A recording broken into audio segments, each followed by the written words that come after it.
So somebody asked me to do a video on this, and I'm already having a headache with it. Um, they wanted to know more about other siblings I had, or like pick one and just talk about them. There's one I'm going to talk about, and you're soon going to see why. Now, this might sound really kind of sketchy, and if I'm going back and forth, it's because I don't. It's hard for me to get it all together, my whole family history and everything. I'm adopted. There's a lot of things that went on. So I'm talking about my biological, so like my blood related sister in this video, who I'm going to call Tiffany. And if you don't know how that all came to be, because that's a story within itself, reconnecting with your biological family, regretting it, hiding from them because they're fucking deranged and you should have known where you came from, they would be biologically. That's another story. So I think it's my B-Day or something like that. It's on JV TV. It's about a year ago, or yeah, about a year ago it was done. So find it and maybe you'll understand what I'm talking about. So I reconnected basically with my birth family. And that was a huge mistake. And there was horrible shit I found out. It was just a nightmare. But out of it, I met my siblings. The ones I never met. Fucking shit, it's so early in the morning. I need more Starbucks like now. I need an intravenous like Starbucks thing, like just a drip. So I met my siblings, and the one I was closest with, I didn't meet my brother really. I had another brother who was at the time I was 19. He was about 15, 16. He was in juvenile hall at the time. So, they don't let you out of lockup to talk to you have a brother now? Fuck up. You stabbed those people 87 times. You can talk to anybody. So there was him. So I didn't really get to talk to him. But I talked to him once, but that was it. And there was my other sister who I met. And so I'll start from there. I met them for the first time. I tried to avoid meeting these people. I already told my mother at the time, I don't want to meet my sisters. I don't want to meet. Look, I've already met my birth mother, my birth aunt, and look how that turned out. You are still getting calls in the middle of the night from them calling you a cunt. They're fucking crazy. They left a hammer and a towel on my back porch. God knows what. Maybe they just wanted to clean hammers. They were OCD and leave them there. But I think it was something more sinister. And she's just like, but these are younger people and they really want to connect with you and you should look at your family. Blah, blah, blah, blah. I'm like, oh, why do I listen to you again? Why? So I agreed to meet them at my aunt's house, who had recently reconnected. Now, she knew nothing about, I already met her sisters, who she had not met yet. And true story, once she met them, she moved out of state. She never talked to me or anybody else related to us again. Never. She met these women once. They came out to her house in the suburbs. She fled. She ran screaming. She cut off contact with everybody. That should tell you how fucking crazy they are. It was bad. So they were reconnecting with my aunt, who was reconnecting with her own sisters. So I was supposed to go out there and meet them. I tried everything to not go out there. And I basically told my dad that day, I'm not going. He's like, you better go. You need to meet your sisters because we need to study you people to find out why you are the way you are. Because, if there's a female youth running around out there, oh, Jesus, Lord Christ, I don't know what we're going to do. And I'm like, I don't want to go. And he's like, listen, they're expecting you, and I've already taken the day off, and I filled in my tank with gas. You'll get your ass in the car, or I take you out there. I don't care if you're not 19. You think you can fight me? Come on. No. So I was like, he badgered me enough. My mom badgered me enough that day. I was like hemming and hawing. Finally, I went. So get out there, and it was a nice day. My aunt lived in a nice house, which I was not used to since I met the other creatures. And I asked her at the time, I'm like, have you met your sisters yet? She's like, not yet, but I've invited them out here. And at the time, I was thinking in my head, woo, red flag, big mistake, run, hide the valuables and the sharp objects. You are fuck, lady. But I didn't say anything. My sisters, when I met them, were by the pool. She had a pool. It was nice. And so I met my one sister, who I'm going to call Jennifer. She was 15, and she was nice, but she had this vacant just look. I don't know what trauma or whatever happened to her, but she would say things to you, but it was like a robot saying things to you. It was like she was really pretty, and she would say things like, yes, I'm so glad you came here. It's nice to have a brother finally. Wow, isn't it a nice, gorgeous day out? The sun is shining. I feel wonderful, don't you? I could say the very same thing in the same inflection while I slit your throat and watch you bleed out. I just could. I feel nothing. Like there was just that thing about her. And I was like, okay. Then there was my little sister, who was 11 at the time, who I'm going to call Tiffany. Tiffany was floating in the pool, and I should have known something was up with Tiffany right away when she kept splashing my older sister and calling her a slut. For no fucking apparent reason. Slut! Like it was just a fun thing to do, slut.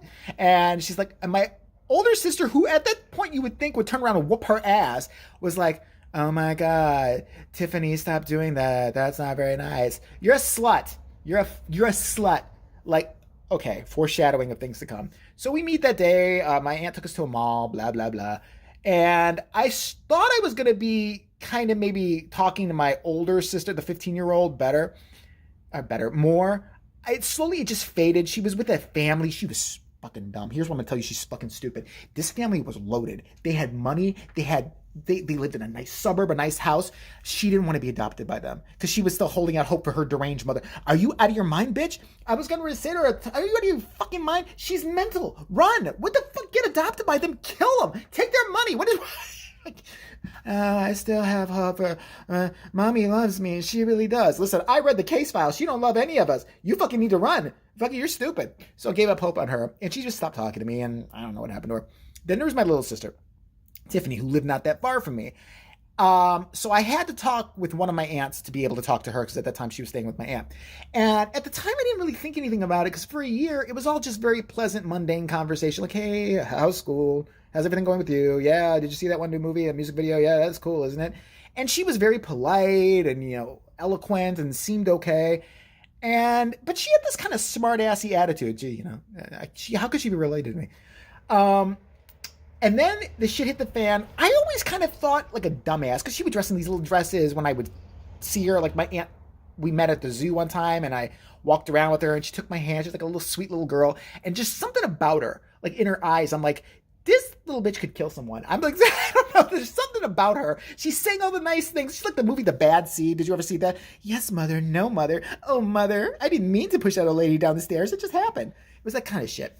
But she wasn't ghetto yet. Although she had hidden ghetto, crouching tiger, hidden ghetto.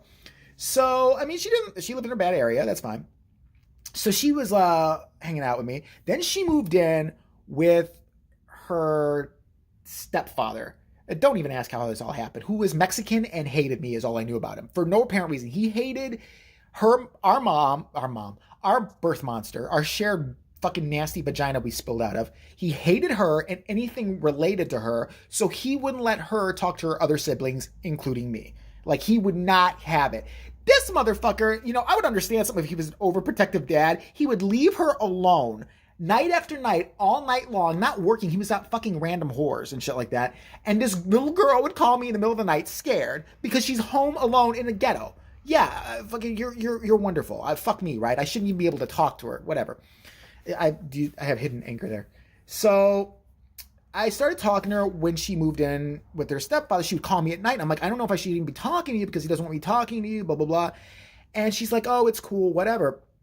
And then all of a sudden, she started letting the words fly. She'd be like, yeah, I was at school today. This fucking bitch named Jenna, she's fucking with me again. I want to kick her in her motherfucking ass. I swear to God, she's being a real cunt. I can't stand her. She had never really talked like that. Like, I knew kids could talk like that. She's 12 at this point. But I'm like, okay, she's not being watched by my aunt when she's on the phone. She's not afraid of anything anymore, so she's just saying what she's got to say. And then it just got worse and worse from there. She started saying more and more horrible shit. Like, one time, she called me up. She's like, hey, Jay. Hey, how are you doing? Yeah, everything's fine. Yeah, no, I'm just sitting here watching the fucking TV. I was writing my boyfriend earlier, and, I thought, what the fuck did you just say? Oh, I had to get some, you know what I'm saying? Fuck, I mean, I'm not a whore, but I need some dick once in a while. She's like 12 to 13 at this point. I'm like, don't ever fucking talk like that again. She's like, oh, don't be such a faggot. I'm like, what the fuck? It's like this new person had been taking over her. She was like the Exorcist. So then I remember one other time she would start, she started freely talking like that. And I'm like, okay, I don't know what to do here, but I would try to avoid anything related with. She would ask me blatantly. She's like, so do you have a girlfriend right now? I'm like, yeah, I do. She's like, have you fucked her? I'm like, listen, we're not having a conversation like that ever. I don't care if you're 40 and I'm, 65. We're never, ever having that conversation. She's like, what? Aren't you getting pussy? I'm like, seriously, she would say this shit. And then there was another time we're on the phone and it's all coming back to me. And she did this thing and she did it more than once where she's like, yeah, Jay. Okay, hold on for 1 second. Okay, so I held on. I thought she had to put the phone down for something. All of a sudden, I hear her go, okay, now shut the fuck up and don't say anything. I'm like, what? And then I hear ringing. She three-way called this girl she didn't like for no reason while I'm on the phone. I don't know what to do. All of a sudden, I heard this girl answer the phone. Hello? She's like, hi, Jennifer, is this you? She's like, yeah. She's like, fucking slut, bitch, you whore. I'm gonna kick your fucking ass tomorrow, you fucking nasty cunt. I'm gonna kick you right in that pussy, you fucking hooker. I can't stand you. I'm gonna break your fucking... I'm like, what the fuck is going on? So then she hangs up. Another time, we're hanging out, and, we would hang out. She would come over by my house. I didn't know at the time she was not telling her stepfather that she was coming by my house to, like, hang out. And I would, like, be a brother. Like, I would take her to a movie. And, big mistake. So I take her with my brother, who is adopted with me, and her to go see. She's like, I want to go see a movie, Grease. I'm like, it had been re-released at that point. And I'm like, we want to see Grease? Okay, fine. And I'm thinking, okay, appropriate movie, whatever. The first mistake we made was my ex-girlfriend at that time took me and my brother, I didn't have a car at the time, to go see the movie and drop us off. First time she's ever meeting my ex-girlfriend, she looks at her and she's like, you have a really big nose. And I'm like, and my ex-girlfriend just looks at her like she can't even believe she said that. And she's not one to be fucked with either. She goes, you're a rude little girl. She's like, yeah, well, at least I don't look like a tranny. And I'm like, oh, fuck. And I'm like apologizing all over the place. I thought this girl was going to pull over and whoop her ass. So we get out of the car, it's me, my brother, and her, and she decides to randomly punch me and pinch me for no reason. Like, violent. Like, she's just standing in line, and she's randomly tweaking my skin. I'm like, what the fuck is wrong with you? I'm gonna knock you upside your head. She goes, no, you're not, because I'm a little girl and you can't do that. I said, listen, little bitch, nobody's around here right now. I said, I don't even know if anybody knows that you're with me. I could bury you and nobody would care. We go in the movie theater. We almost got kicked out of the theater because she starts talking to my brother, who at this time is participating in this, nightmare psychopathic behavior with her. And he's not like that. And they're sitting there throwing things at people and shit. I kept seeing him out of the corner of my eye. I'm like, knock the fucking shit off. You too. You know better. What the fuck? Don't sit next to her. She's a little demon child. So the next thing I know, a lady somewhere behind us, shh. And she goes, fuck you, bitch. And I'm like, listen. I was like a bad parent. I'm like, I will snatch you up in this theater. Then I kept seeing these two guys who were clearly, I guess, a couple, it was Grease, come on. Sitting ahead of us, going like this. I catch her throwing those hard little candies at their head. When one of them turns around, I'll never forget, she goes, psst, psst, are you strictly dickly? Ah! I'm like, oh, Jesus Christ. I'm like, oh. Then she got pregnant, and this is just a side note, she had an abortion. And the stepfather had to take her because I think when you're a minor, you have to have the parent like sign. Maybe she got a punch card. She probably had 10 of them by now. And I asked her about it. I wasn't for it, against it. It's not my womb. I don't know. And she was way too young, and thank God she didn't have the kid. She's got like 6 of them now, and Jesus Christ. But she had an abortion, and she actually said to me, I'm like, oh wow, the procedure you had. She goes, the abortion? I'm like, yeah, that's kind of rough and all that. She's like, you know what's fucked up is after I came to, I asked the bitch, not the nurse, the bitch. She goes, I asked the bitch if I could have the baby parts that were inside me like in a bag or something. And she said no. And I'm like, why? They came out of my pussy. Oh. They came out of my pussy. They're mine. That's what she said. Keep in mind, she's like 14, 15 at this point. Okay, it's only going to get worse from here. All right. So another time I got a call from a principal at the school. She had my cell phone number, who said, yeah, is this her legal guardian, Jay? Your sister Tiffany? And I'm like, I'm not her legal guardian. You should know that. She's a stepfather. Like, well, we can't get a hold of anybody. And she busted this girl's head open on the ice in a cat fight outside. And we need somebody to come get her because the police, the police were called. And I'm like, why are you calling me? Well, she gave us this number. I'm like, well, fuck off. I don't know what the fuck to do. I'm not getting involved in this shit. And I hung up. Like, she beat some girl up, and she couldn't beat the girl up fast enough that she had to bust. Who hit somebody's head on the ice? Like, bangs their head on the ice. And then later on, when she got home, however she did, I yelled at her about it, and she's like cackling. She's like, oh, the hooker got what she deserved. And I'm like, oh, God, Jesus. She was very shrewd. So she came over to my house, and my best friend hated her guts, because she constantly called him a faggot, and he wasn't.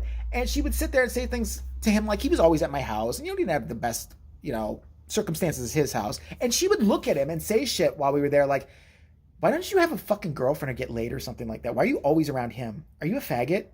I think you're a faggot. Do you want to suck his dick? Is that why you're around him all the time? Fucking faggot. And he got mad. He would start cursing her out. And at that point, I gave up. He's like, listen, little bitch, you better shut up. She's like, what the fuck are you going to do, faggot? You're not going to do anything because you're a fucking faggot. She's like, why don't you go find a dick to suck? Besides, you eat all my brother's food. I see you raid his fridge. Don't you have a house of your own and shit to eat out of there? You fucking ghetto motherfucking Puerto Rican son of a bitch. And his face, he wanted to kill her at certain points. I could his face, his veins were throbbing in his head.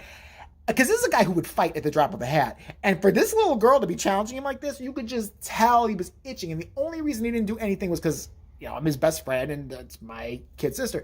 So I was like, one day it came to a head. I didn't know she was coming over. We were upstairs watching a horror movie or something like that and talking some shit. I think we were smoking weed. I don't even remember. And I think I heard that somebody downstairs said she was there. I'm like, oh, fuck. So we threw it out. She comes up the stairs and she's like, oh, God, you again. Looks right at him. She goes, you again. She goes, why are you always fucking here? I want to spend some time with my brother. She's like, you're so fucking, you have to sit here. She goes, he's not going to fall asleep and you're not going to get to fuck him in his ass. And so he was already annoyed with her. It quelled down enough where I'm like, listen, can I leave you two alone for 2 seconds to run, get a pop out of the fridge, run back upstairs and drink it? Is that cool? Does anybody want anything? They're like, yeah, I'll take a soda. She's like, I'll take a soda. I get halfway down the stairs. This is about 10 to 20 seconds maybe. And I hear, you fucking bitch. And I'm like, and I'd heard this bang. I run up. He's holding his nose like this. His face is the brightest red I've ever seen. I'm like, what happened? She's like, no, I don't know what's wrong. Like, I'm not going to see. There's a trophy. One of my brother's trophies is on the floor. He said, the bitch is crazy. She picked up a trophy and threw it at my face. You know how heavy trophies are? She picked up a soccer trophy, whipped it. Like, she must have had some good upper body strength. Because she whipped this. It wasn't huge, but it was still kind of heavy for something you could pick up with your hand. As she whipped it at his fucking face and it hit him in the face. And then he's like, I'm going to kill her. And finally, I just gave up. I said, beat the shit out of her. I don't care anymore. I said, you're stupid for doing this. I said, you. Now, I wasn't going to let him do anything or anything like that. But he cursed her out. I think I literally, later on, I said, listen, there was one, like, comic book he'd seen somewhere. I said, I totally will buy you it. Just fucking don't kill her, please. Just, I'm sorry. I'll. And he's like, oh, okay. I think I bought him cigarettes and a comic book he wanted, and he was like, okay, cool. I'm down with her now. It's all right. But he had like a gash right here, and I was like, I felt horrible. So then I stopped answering her phone calls. I didn't know what to do. She would call all the time, all hours. At a certain point, I went over with my dad to go pick her up, take her to the zoo or something lame. She had told me everything was fine. We're driving. Her fucking demented Mexican stepfather starts driving up alongside us, honking his horn. We pull over. He yells at her to get out of the car. So apparently that was a lie. He didn't know that I was talking to her. I made the sin of being genetically related, so I couldn't have anything to do with her. I was like, fuck this shit. I'm not in the mood for this fucking bullshit. She would play me messages that she would get on her voicemail from our birth monster, who would call her up in the middle of the night drunkenly and say, your dad is still fucking me, you little bitch. You think you got away from me? I'm going to get you, blah, blah, blah. And I couldn't deal with this. It was already too much. But one of the last things I remember she did is I had a neighbor who I couldn't stand, a little cunty girl, and her and her family, she was about 16, 17. She had put out a swing on the city property on this nice little tree that didn't belong to her, but whatever, for her nephew. One day, my best friend comes over and he calls me up on the cell phone. He's like, I'm going to come through the back door. Let me in through the back door. I'm going to pretend like I'm just, walking past your building and you're not home. I'm like, why? He goes, your sister is out here with I think a gang. And I'm like, what? He's like, trust me on this. So I let him in through the back door. He comes running up. He's like, dude, look at your window. Look at your window. I look. She has got about 15 hood rats, like men, guys and girls, backwards caps, all that shit, do-rag bitches with her. And I'm like, the fuck? And he's like, yeah, she asked me, like, I was coming by here. She asked me, oh, are you coming to hang out with my brother because I want to see him? I was like, no, I'm going down the street to see my other friend. I ran back here. That's when I called you. And I'm like, shit. And I'm like, what are we going to do? And they were already causing a commotion of some kind. Like, they were being loud and just swearing, and one of them was smoking something. And so one of the girls, not my sister, but another girl, was pushing the swing, kind of trying to get it to go around the branch. This girl, 16-year-old girl who's stupid, a little white girl, comes out and just didn't think anything of it. And she was used to everybody listening to her in her life, I guess. She came out, she goes, hey, do not touch that. That swing is for my nephew. The next thing I know, I see my little sister turn to her, who my little sister's about, 14, 15 at this point. She's 16, 17. And she's like, What the fuck did you say? You better get back in that house, you motherfucking whore. And this group of girls start to converge. And I think they beat her up. I don't know, but I'm like, I'm at my window, but I had the blinds open. And my solution for that was not to go out, not to call the police, not to do anything. I tell my friend, let's take a bus and go downtown and just hang out at Navy Pier or something like that. Cool? He's like, yeah, let's get the fuck out of here. He's like, your sister's demented, just like you are, but I have to hang with you for some reason. So we did that. Slowly, she stopped coming by. I stopped taking her calls. I have not spoken to her in 10 to 12 years. She has tried to reach out. I'm very suspect because if you knew that family at all, you would understand it. I really don't want contact with her. And it's just an unfortunate situation because she still communicates with that tribe that I want nothing to do with. And sometimes you have to cut everyone out when you just don't want to talk to a few. And I have nothing to say. I'm traumatized by the whole event. I wish nothing bad for her in this life. I do know she's about 30 something now. She's got, last I remember, 4 kids. I don't know if she has the same dad in each one. Maybe. I don't know. I don't care. I don't want to know. I am done. I just done. So that's the story of Tiffany, my younger sister, who still lives in Chicago. And she actually, this is what creeped me out. I didn't hear from her for years and years. Like, she could have known whether I was alive or dead. She called me one time, didn't call me for 6 or 7 years after that. And the last time she contacted me was to my brother via Facebook. This is why I don't have Facebook. My brother does. And she's like, hey, I heard your mom died. You know, I always wanted to hang out with Jay again. How is he doing? And I told my friend this, who knew her at the time. He's like, your mom died. She thinks you have money. Run screaming. I don't care if it's 12 years later. Nobody changes that much. She's fucking, listen, she goes, I don't even like hanging out with you. It's that kind of a thing. But yeah, it was something. My other sister, I don't know where she's at. I heard she's doing well. I heard she's a social worker, which God help those children she ignores. So if there's ever a case where some kid, is covered in flies and, mounds of shit, and they find him, he'd been that way for 2 years, and there's a neglected social worker, it's probably her. My other brother, he was like I said, he was a grave digger at some point, and last I heard still wants to kick my ass for calling his mother a fucking bitch and whore. She is. I came out of the same pussy. I'll call her whatever the fuck I want to call her. And that's pretty much it. So I feel like I'm forgetting something here, but whatever, fuck it. That's it. I need to go rock back and forth and hum for a while now. So hope you enjoyed it. I don't know if it did anybody any good, but if you can laugh at my misery or my trauma, then please feel free to.